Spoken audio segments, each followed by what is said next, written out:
Donald Trump used the excuse of bone spurs in his heels to avoid being drafted into the Vietnam War. The late John McCain volunteered to go and spent years being tortured as a POW. One was a patriotic American hero.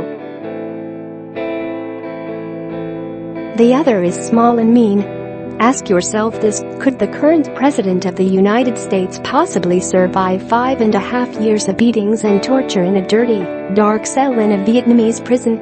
Could the man in the Oval Office who constantly brags about himself and is trying to tear down the American rule of law to protect himself from Robert Mueller's investigation ever put the lives and well-being of others first? John McCain did. After he joined the Navy and was shot down and captured by the Vietnamese in 1967, he refused a unique offer of release from his hellish prison after a year of incarceration because his father was the commander of U.S. forces in the Pacific. McCain, despite his dire circumstances, was so selfless that he refused the special treatment until all the other American prisoners of war who had been captured before him were released first. Can you imagine Donald Trump ever behaving this way? Based solely on his Vietnam service and honorable behavior during imprisonment, John McCain was a true, patriotic American hero. In contrast, Donald Trump, instead of ever being imprisoned, has locked up and continues to lock up little migrant children and babies who he has separated from their parents. Now, even after John McCain has passed away at 81, after a hard-fought battle against brain cancer, Donald Trump has continued to diss the long-serving Republican senator. Trump first mocked John McCain when he was on the presidential campaign trail, saying he's not a war hero. He was a war hero because he was captured. I like people who weren't captured. This, from the man who sat out the Vietnam War playing football, tennis and squash. That initial Trump attack was set off by John McCain, who had long supported comprehensive immigration reform, slamming Trump's campaign attacks on Mexicans as rapists and criminals, and his demand to build a wall along the Mexican border.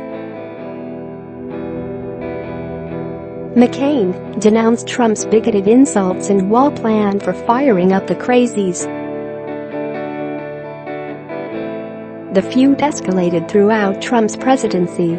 Despite McCain's 36 years of service representing Arizona in the House of Representatives and then in the Senate, vindictive Donald Trump repeatedly mocked the senator as he battled for his life in the past year.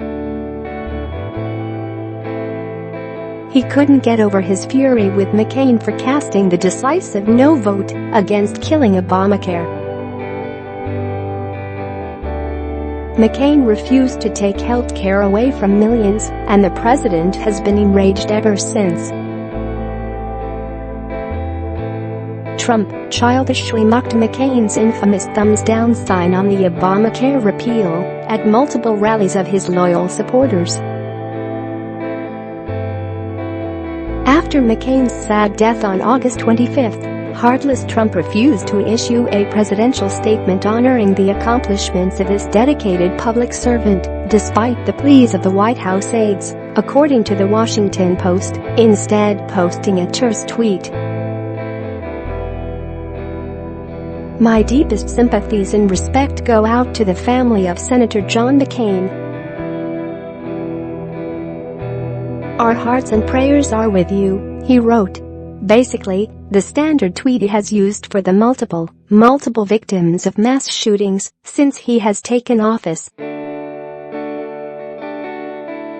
Just contrast that with the genuine words of respect and admiration from his political rival, President Barack Obama. John McCain and I were members of different generations, came from completely different backgrounds, and competed at the highest level of politics. But we shared for all our differences, a fidelity to something higher, the ideals for which generations of Americans and immigrants alike have fought, marched, and sacrificed. We saw our political battles, even as a privilege, something noble, an opportunity to serve as stewards of those high ideals at home and to advance them around the world. We saw this country as a place where anything is possible, and citizenship as our patriotic obligation to ensure it forever remains that way. Few of us have been tested the way John once was, or required to show the kind of courage that he did. But all of us can aspire to the courage to put the greater good above our own. At John's best, he showed us what that means. And for that, we are all in his debt. Michelle and I send our most heartfelt condolences to Cindy and their family.